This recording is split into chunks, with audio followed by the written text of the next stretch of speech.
നമ്മളീ പോയിക്കൊണ്ടിരിക്കുന്നത് കോഴിക്കോട് ഗോകുലമാളിലേക്കാണ്.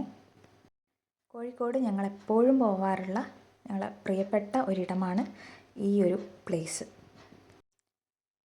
അന്ന് ഏപ്രിൽ 14 വിഷുവിൻ്റെ തലേ ദിവസമായിരുന്നേ. അതുകൊണ്ട് തന്നെ നല്ല തിരക്കുണ്ടായിരുന്നു.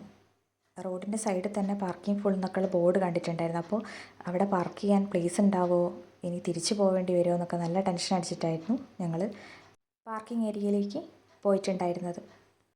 എന്തോ ഭാഗ്യം എന്ന് പറയട്ടെ, ഒരു 5-10 മിനിറ്റ് കൊണ്ട് തന്നെ ഞങ്ങൾക്ക് പാർക്കിങ്ങിൽ ഏരിയ ഒക്കെ കിട്ടിയിട്ടുണ്ടായിരുന്നു. എൻ്റെ ഡെലിവറി ബേബി ഹോസ്പിറ്റലിലായിരുന്നു. അപ്പോൾ ആ ടൈം തൊട്ടേ ഉള്ള ബന്ധമാണ് ഈ ഒരു ഗോകുലമാളുമായിട്ട് ഉള്ളത്. അതുകൊണ്ട് തന്നെ അന്ന് മുതൽ ഇടയ്ക്കിടയ്ക്ക് പോകുന്ന ഒരു പ്ലേസാണ് ഈ ഒരു മാൾ. മാളിൻ്റെ ഉള്ളിലേക്ക് കയറി കഴിഞ്ഞാൽ പിന്നെ ഇതാണ് നുനുവിൻ്റെ പ്രിയപ്പെട്ട വിനോദം. എസ്കലേറ്റർ കയറുക ഇറങ്ങുക, ഇത് തന്നെയാണ് പണി. നമ്മളിന്ന് വന്നതിൻ്റെ മെയിൻ ഉദ്ദേശം എന്ന് പറയുന്നത് ഒരു മൂവി കാണുക എന്നുള്ളതാണ്. ഏതാണ് മൂവി എന്നുള്ളത് നമുക്ക് ഈ വീഡിയോൻ്റെ ലാസ്റ്റ് കാണാം. വിഷു ആയതുകൊണ്ട് തന്നെ റോഡിൽ ബ്ലോക്ക് ഉണ്ടാവുമോ എന്ന് വിചാരിച്ച് ഞങ്ങൾ കുറച്ച് നേരത്തെ തന്നെ ഇറങ്ങിയിട്ടുണ്ടായിരുന്നു. അപ്പോൾ ഈ മൂവീൻ്റെ ടൈം ഏകദേശം റെഡി ആവണമല്ലോ. അപ്പോൾ ഞങ്ങളിങ്ങനെ മാളിൽ ഓരോ ഫ്ലോറായിട്ട് ഇങ്ങനെ കറങ്ങി കറങ്ങി നടക്കുകയാണ്. എന്തായാലും നമ്മൾ മാളിലേക്ക് ഇറങ്ങിയതാണല്ലോ. അപ്പോൾ എൻ്റെ സിസ്റ്ററിൻ്റെ കല്യാണമുണ്ട്. അപ്പോൾ അതിനായിട്ട് കുറച്ച് ഡ്രസ്സും കൂടെ നോക്കാമെന്ന് വിചാരിച്ചു. പക്ഷേ നൂനുവിനെ വെച്ച് പർച്ചേസ് ചെയ്യാമെന്നൊക്കെ പറയുന്നത് ഒരു ഹെവി ടാസ്ക്കാണ്. നൂനുവിനിങ്ങനെ ഡ്രസ്സ് കാര്യങ്ങൾ നോക്കുക, അതിനൊന്നും ഒരു ക്ഷമയില്ല. അതിങ്ങനെ ഓടി നടക്കണം, ഫ്ലോർ മൊത്തം ഇങ്ങനെ ഓടി നടക്കുക, സാധനങ്ങളൊക്കെ എടുത്ത് നോക്കുക, തറയിലിടുക.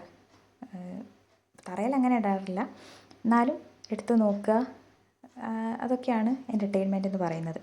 അപ്പോൾ ഒരാൾ നൂനുവിനെ നോക്കാനും ഒരാൾ ഡ്രസ്സൊക്കെ സെലക്ട് ചെയ്യാനും അങ്ങനെയാണ് ഞങ്ങൾ ഡ്രസ്സൊക്കെ നോക്കിയിട്ടുണ്ടായിരുന്നത്.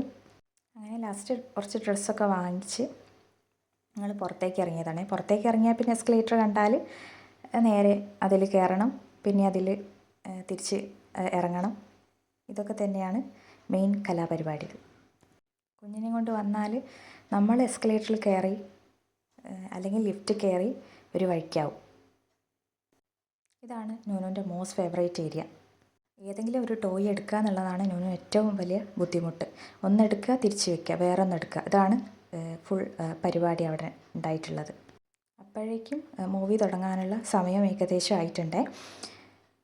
അങ്ങനെ എല്ലാം കൂടെ ഒരു റിമോട്ട് കാർ വാങ്ങി ഞങ്ങൾ നേരെ മൂവിക്ക് കയറിയേ. ഈ ക്യാരക്ടേഴ്സിനെ കാണുമ്പോൾ തന്നെ നിങ്ങൾക്ക് മനസ്സിലാവുന്നുണ്ടാവും ഏതാണ് മൂവി എന്നുള്ളത്. Yes, Bharatanatyam to Mohiniyattam. Movie ഞങ്ങൾക്ക് ഒരുപാട് ഇഷ്ടമായി.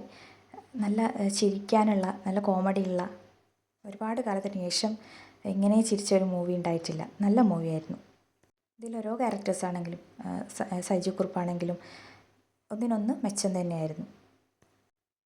അങ്ങനെ മൂവിയൊക്കെ കണ്ട് നേരെ വീട്ടിലേക്ക്. Thank you for watching.